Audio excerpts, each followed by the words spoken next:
The thunder of hooves pierced the stillness of the New Mexico territory as Abigail Owens raced across the open prairie, her heart pounding in rhythm with her horse's galloping stride. The year was 1878, and the promise of a new life as the town's schoolteacher beckoned her forward, despite the ominous storm clouds gathering on the horizon. She had left behind the comforts of Boston society, drawn west by tales of opportunity and the chance to forge her own path. Little did she know that fate waited for her just beyond the next ridge, where a chance encounter would alter the course of her life forever. "Come on, Penny," Abigail urged her chestnut mare, adjusting her grip on the reins as the wind whipped strands of auburn hair across her face. The journey had been long and arduous, but the small settlement of Silverwater was reportedly just a few hours' ride ahead. "We'll make it before nightfall." The distant sound of shouting drew her attention to the west, where a plume of dust rose against the amber sky. Abigail slowed Penny to a walk, squinting against the glare of the setting sun. As she crested the hill, the scene below made her blood run cold. 3 men on horseback surrounded a lone rider, their intentions clear by the guns drawn and the threatening posture of their mounts. "Hand over the satchel, mister," one of the men shouted, his voice carrying across the distance. "Don't make this harder than it needs to be." The lone man sat tall on his black stallion, his broad shoulders tense beneath a worn leather vest. "I ain't carrying nothing worth dying for," he called back, his voice steady despite the danger. "Ride on, and we'll both forget this happened." Abigail's hands trembled as she debated her course of action. The sensible thing would be to turn away, to continue towards Silverwater and safety. But something about the unfairness of the situation, 3 against 1, stirred a sense of outrage within her.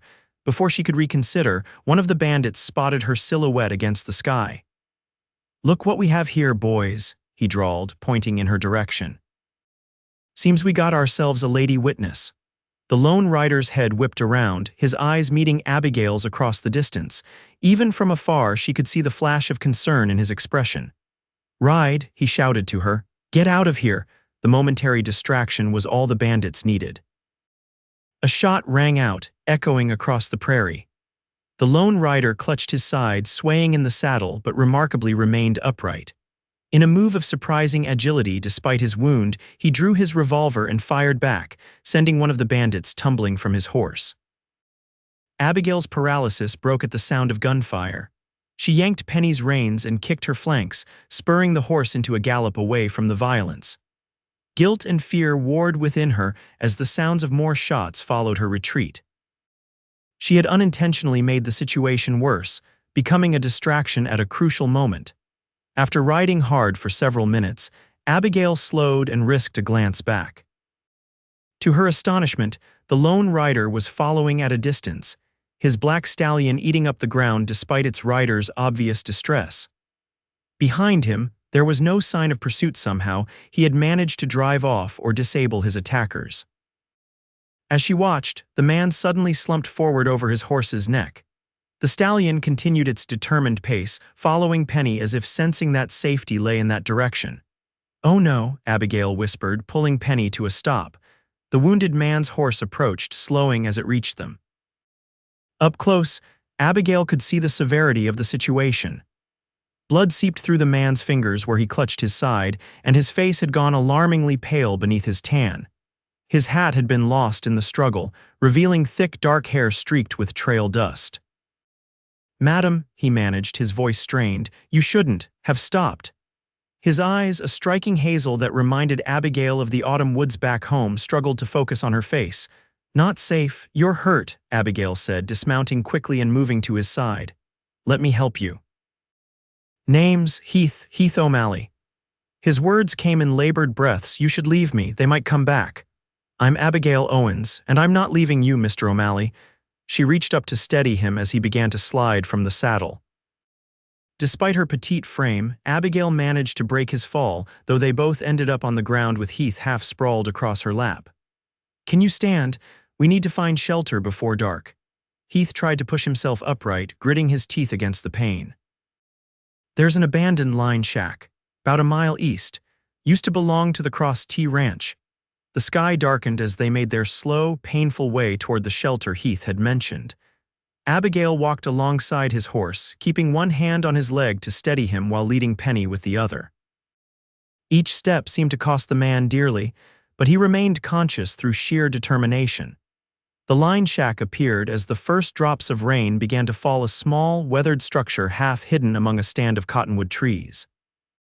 By the time they reached the door, Heath was barely conscious, his breathing shallow and his skin clammy to the touch.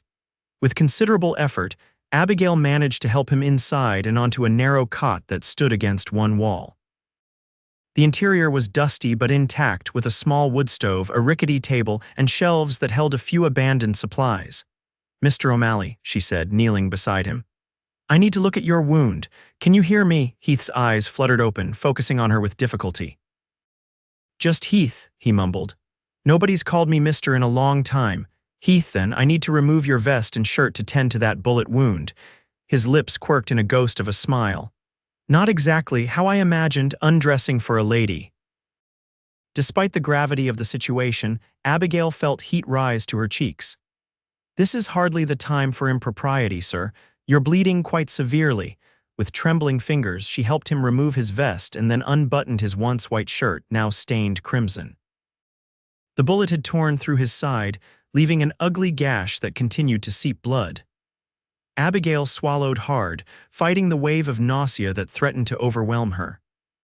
She had basic medical knowledge, gleaned from books and a brief stint volunteering at a Boston hospital, but this was far beyond anything she had dealt with personally. "Water," Heath gasped. "Canteen on my saddle." Abigail hurried outside to retrieve the canteen and her own saddlebags, which contained a small medical kit she had packed for her journey west. The rain had intensified, soaking her dress within moments. She quickly led both horses into the shelter of a lean-to attached to the shack before hurrying back inside. By the time she returned to Heath's side, his eyes had closed, his chest rising and falling in shallow, irregular breaths. Abigail fought down her panic, forcing herself to focus on the immediate tasks at hand. She needed water to clean the wound, heat to warm the cabin, and something to use as bandages. Working quickly, she kindled a fire in the wood stove using the meager supply of wood stacked beside it. She tore strips from her spare petticoat to use as bandages, boiling some in a pot she found hanging by the stove to sterilize them as best she could. "Heath," she said, gently patting his cheek. "I need to clean your wound now. It will hurt, but I must do it to prevent infection." His eyes opened, clouded with pain but still alert. "Do what you must." Abigail worked methodically, cleaning the wound with water and a small amount of whiskey she found in his saddlebags. Heath remained stoically silent throughout, though sweat beaded on his forehead and his jaw clenched tight enough that she feared for his teeth. The bullet had passed clean through his side, which was fortunate. Abigail wasn't confident she could have removed it otherwise. "You're lucky," she told him as she began applying the makeshift bandages. "An inch to the right and it might have hit something vital." "Don't feel particularly lucky," Heath grunted, though his eyes held a glimmer of something like admiration as they watched her work. "But I reckon I owe you my life, Miss Owens." "Abigail, please, and you owe me nothing. I couldn't very well leave you to bleed to death on the prairie. Most folks would have. These parts ain't known for kindness to strangers." He winced as she tightened the bandage. "Why were you out here alone anyway? Not many proper ladies traveling these trails without escort." "I'm on my way to Silverwater," Abigail explained, sitting back on her heels. "I've been hired as their new schoolteacher." A shadow crossed Heath's face. "Silverwater's a rough place." "Not fitting for someone like you." "Someone like me." Abigail's chin lifted defiantly. "I assure you, Mr. O'Malley, I am quite capable of handling myself. I may have been raised in Boston society, but I chose to come west precisely because I wish to escape the confines of propriety and expectation." A weak chuckle escaped him. "Fair enough. Still, those men who attacked me, they ride for the Blackwell gang. They've been terrorizing these parts for months. If they saw you clearly enough to recognize you again." "Then I shall have to be cautious," Abigail replied, though a chill ran down her spine at his words. "But that's a worry for tomorrow. Tonight we need to focus on keeping you alive." The storm intensified as night fell, rain lashing against the small windows and wind howling through the cracks in the walls. Abigail maintained the fire, checked Heath's bandages periodically, and tried to coax him to drink water whenever he was conscious enough to swallow.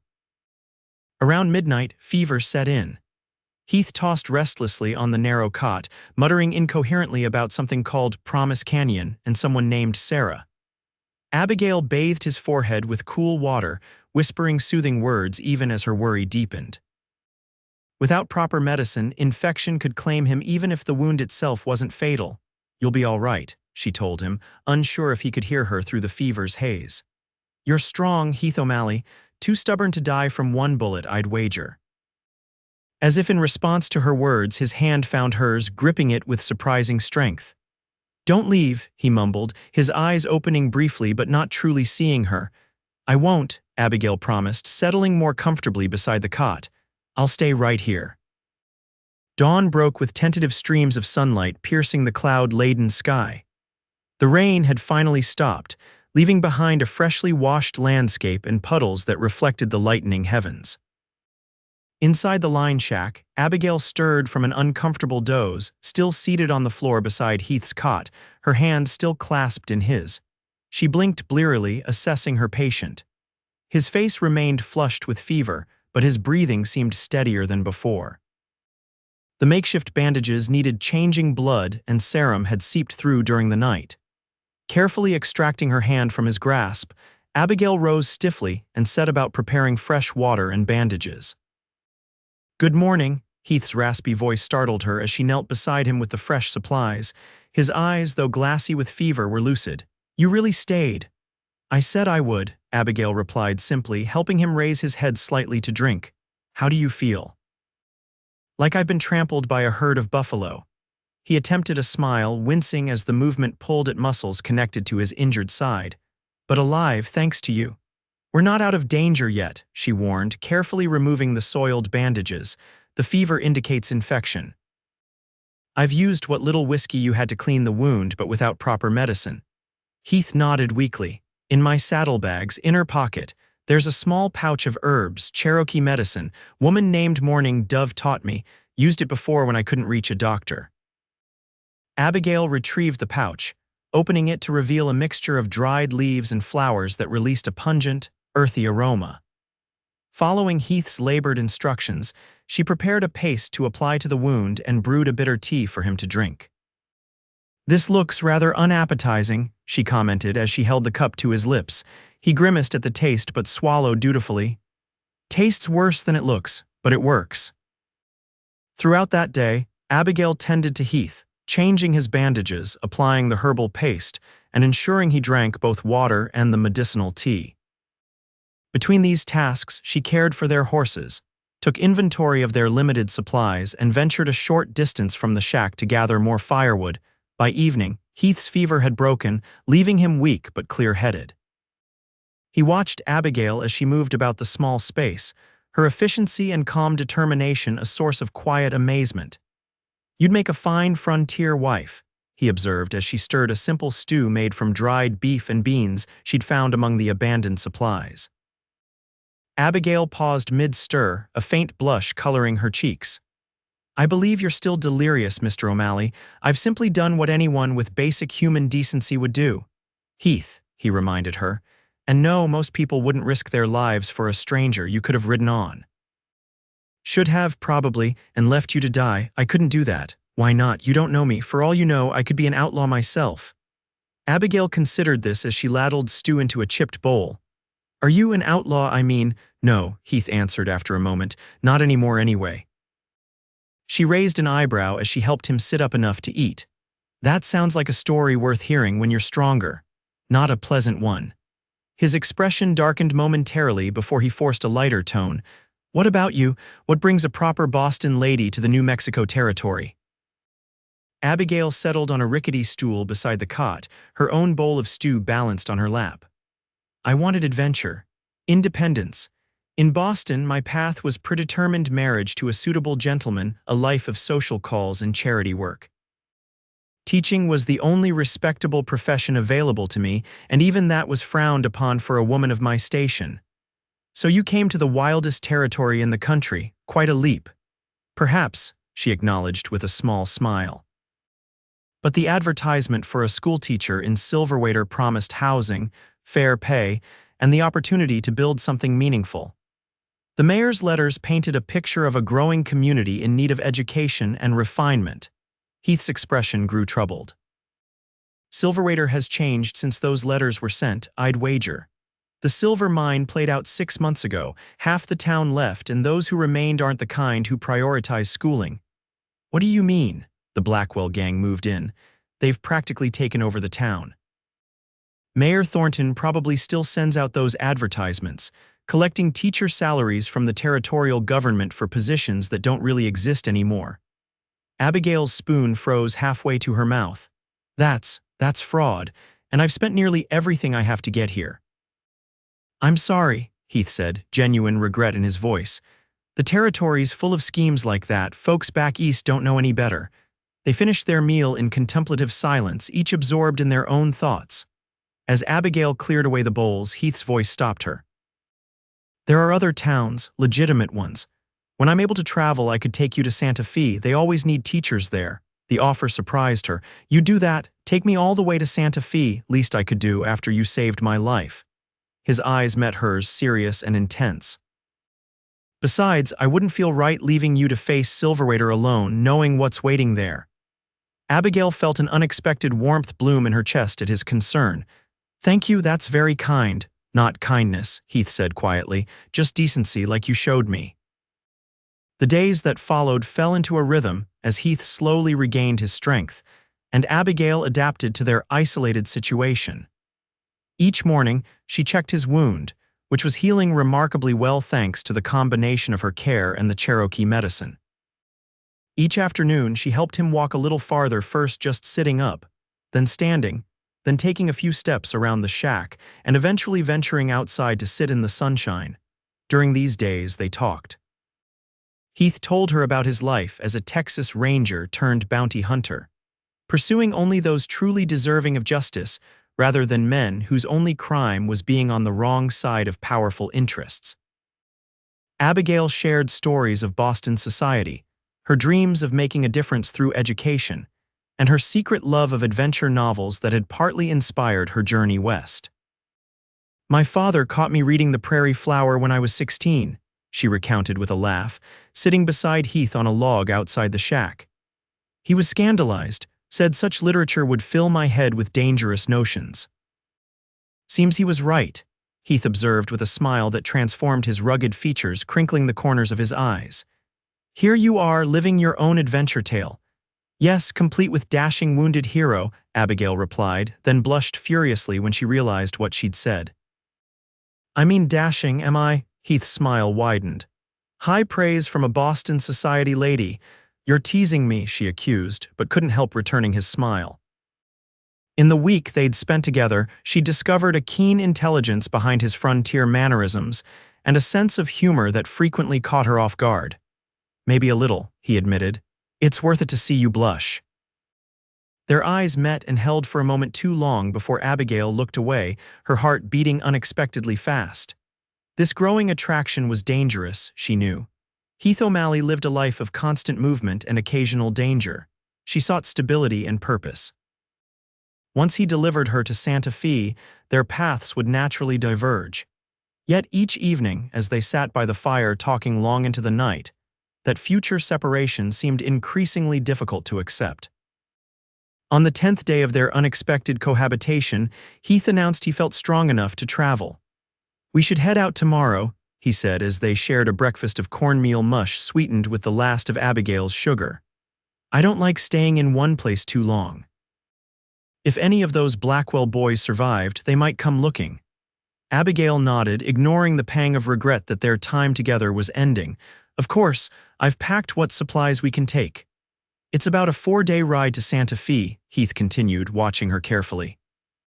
We'll need to stop at a trading post I know to restock. After that, well, we'll see. See what? Heath set down his spoon, his expression uncharacteristically hesitant. Abigail, these past days, they've been unlike anything I've experienced before. I've lived my life alone by choice, moving from one job to the next, but being here with you has made me question that choice." Abigail's heart began to race. "What are you saying, Heath?" "I'm saying I'm not sure I want to just deliver you to Santa Fe and ride away." His hand reached across the table, covering hers. "I'm not offering anything proper, I can't. My life doesn't allow for that, but maybe we could see where this leads, if you wanted." Before Abigail could respond, the sound of approaching horses shattered the moment. Heath was on his feet instantly, grimacing slightly at the pull on his healing wound but moving with purpose toward the window. "3 riders," he reported, his voice tight. "Looks like Blackwell's men, they must have tracked us here." He turned to Abigail, his expression deadly serious. "Get your things. There's a back way out through the lean-to. Take Penny and head northeast. There's a box canyon about 5 miles that way with a hidden exit. Wait for me there." "I'm not leaving you," Abigail protested, even as she hastily gathered her most essential belongings. "You have to." "I can handle these men, but not if I'm worrying about your safety." He checked his revolver, then strapped on his gun belt. "Please, Abigail, I've just found something worth living for. Don't make me watch it die." The naked emotion in his voice convinced her. "Promise you'll come for me." "I promise." He pulled her close for one brief, fierce kiss that left her breathless. "Now go, stay low and ride fast." With tears threatening, Abigail slipped through the back of the lean-to and mounted Penny. As she rode away, the sound of men's voices raised in challenge reached her ears, followed moments later by gunshots. The box canyon was exactly where Heath had described, a natural fortress with high walls and a narrow entrance. Abigail found the hidden exit, a tight passage through the rock that opened onto a small meadow fed by a spring. She tended to Penny, then settled in to wait, alternating between prayer and planning for every possible outcome. Hours passed with agonizing slowness. The sun climbed toward its zenith, then began its descent toward the western horizon. Abigail's fear grew with each passing minute, imagining Heath lying wounded or worse back at the line shack. Just as she had resolved to risk returning to look for him, the sound of hoofbeats approached. Abigail pressed herself against the canyon wall, ready to flee through the hidden passage if necessary. "Abigail," Heath's voice echoed off the stone walls. "It's safe." She rushed from her hiding place to find him dismounting from his black stallion. There was a fresh cut along his cheekbone, and he moved with the careful precision of someone nursing bruised ribs, but he was alive and standing. "You're hurt," she exclaimed, reaching up to touch the cut on his face. Heath caught her hand, pressing a kiss to her palm. "Nothing serious." "They weren't expecting me to be recovered enough to fight, gave me the advantage. And the men, too, won't be troubling anyone again. The 3rd ran off." His expression darkened. "But they'll send more once he reports back. We need to keep moving." They made camp that night deeper in the canyon, sheltered by an overhang of rock. After a simple meal, Heath spread his bedroll near the small fire while Abigail arranged her own a respectable distance away. "You never answered my question," Heath said into the growing darkness. "About seeing where this might lead, between us." Abigail gazed up at the stars scattered like diamond dust across the velvet sky. "It would be imprudent," she said softly, "impractical, perhaps even impossible given our different paths. But—" She turned to look at him, finding his eyes already on her, reflecting the firelight. "But I find I don't particularly care about prudence anymore. These past days with you have shown me what it means to truly live, Heath. To make choices based on what the heart wants rather than what society dictates." "And what does your heart want, Abigail Owens?" "You," she answered simply, "however complicated that might be." The distance between their bedrolls vanished as Heath moved to her side, gathering her into his arms with a gentleness that belied his strength. "It will be complicated," he warned, his fingers tracing the curve of her cheek. "I'm not a settled man. My work takes me to dangerous places." "Then perhaps I'll just have to come along and keep you from getting shot again," Abigail replied, her lips curving into a smile against his palm. "I seem to be rather good at patching you up." Their journey to Santa Fe took longer than the 4 days Heath had predicted.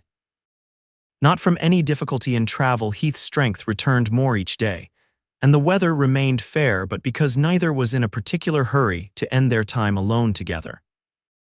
They stopped at the trading post Heath had mentioned, restocking their supplies and sending a telegram to the education board in Santa Fe to inquire about teaching positions. The reply, waiting for them at the next settlement they passed through, confirmed that a school on the outskirts of the city was indeed seeking a teacher. "It's perfect," Abigail said, reading the telegram for the third time as they made camp that evening. "The settlement is new, just beginning to establish itself. They need someone to build the school program from the ground up." Heath nodded, his expression a mixture of pride and something like resignation.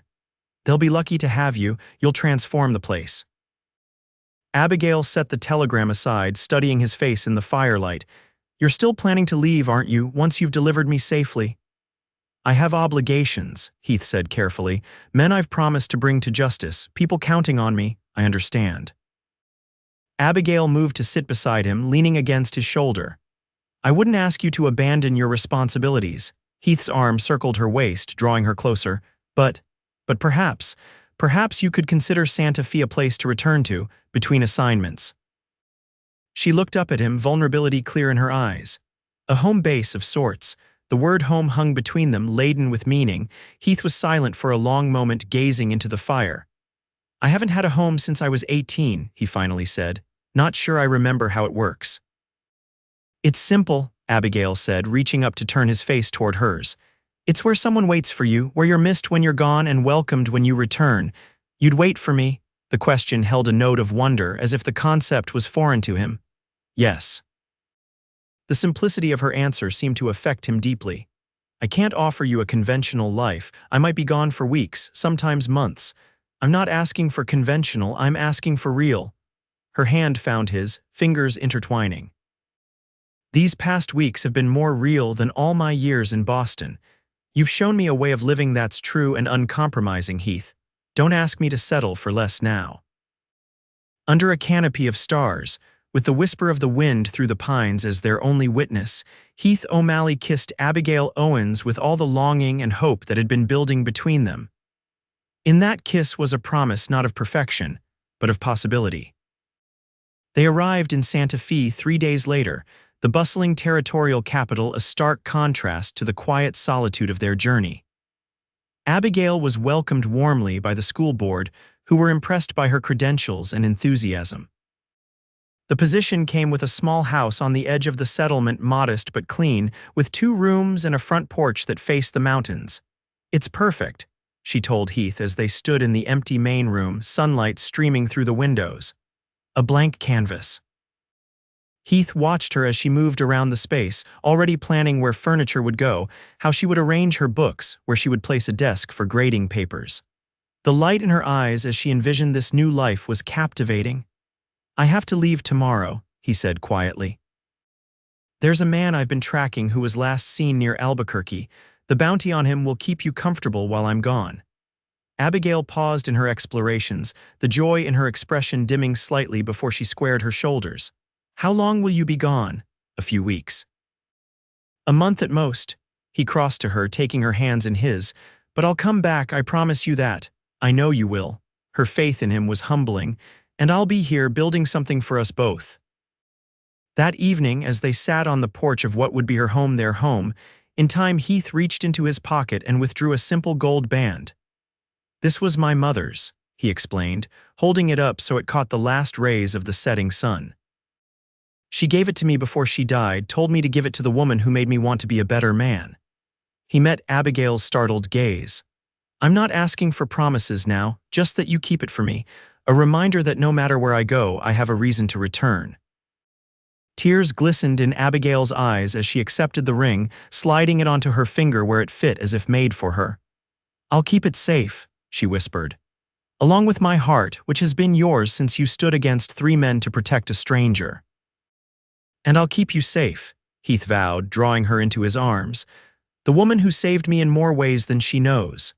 Heath left the following morning, the promise of return hovering between them like a tangible thing.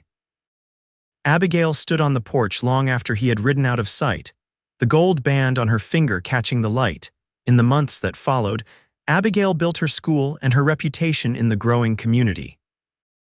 Children flocked to her classroom, drawn by her engaging teaching style and genuine interest in their progress.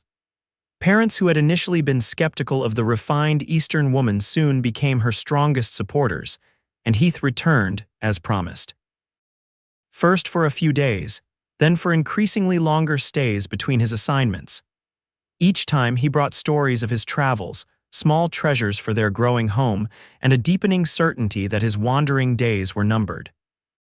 1 year to the day after they had met on that lonely stretch of prairie, Heath O'Malley rode into Santa Fe for the last time as a bounty hunter. He dismounted before their house, no longer just Abigail's but truly theirs, filled with books and memories and the mingled possessions of two lives becoming one. Abigail was in the garden when he arrived, her hands in the soil, planting the rose bushes she'd ordered from back east. She looked up at the sound of his approach, her face transforming with joy as it always did when he returned. "You're early," she exclaimed, rising to greet him. "I wasn't expecting you until next week." Heath gathered her into his arms, heedless of the dirt on her hands. "I finished my business sooner than expected," he said, brushing a strand of hair from her face. "And I had a compelling reason to hurry home." "Oh, what reason was that?" Abigail asked, her eyes sparkling with mischief and love. "I need to ask my wife a question," Heath replied, the word wife still new enough on his lips to bring a smile. They had married 3 months earlier in a simple ceremony attended by the whole settlement. "An important one. I'm listening." Heath reached into his coat pocket and withdrew a folded document. "The marshal in Albuquerque offered me a deputy position here in Santa Fe, a permanent one." Abigail's eyes widened as she understood the implications. "You'd be home every night." "Every night," Heath confirmed. "Unless there's an emergency, but most days I'd leave in the morning and return for supper, like ordinary folks do." "Is that what you want, to be ordinary?" There was no judgment in her question, only a desire to understand. Heath looked at the home they had built together, at the woman who had saved his life and then his soul. "What I want is this, you, us, a life where I don't have to choose between doing what's right and being with the woman I love." "Then say yes," Abigail said simply, rising on tiptoe to kiss him. "Say yes, and come home to me every night." As the sun set over the mountains, painting the adobe walls of their home in shades of gold and rose, Heath O'Malley held Abigail close and marveled at the journey that had brought them here. From a chance encounter on the prairie to a bullet that should have ended his life, but instead had given it new purpose. From a wounded stranger to a man with a home and a heart full of love. "I already have," he whispered against her hair. "I said yes the moment you refused to leave me behind."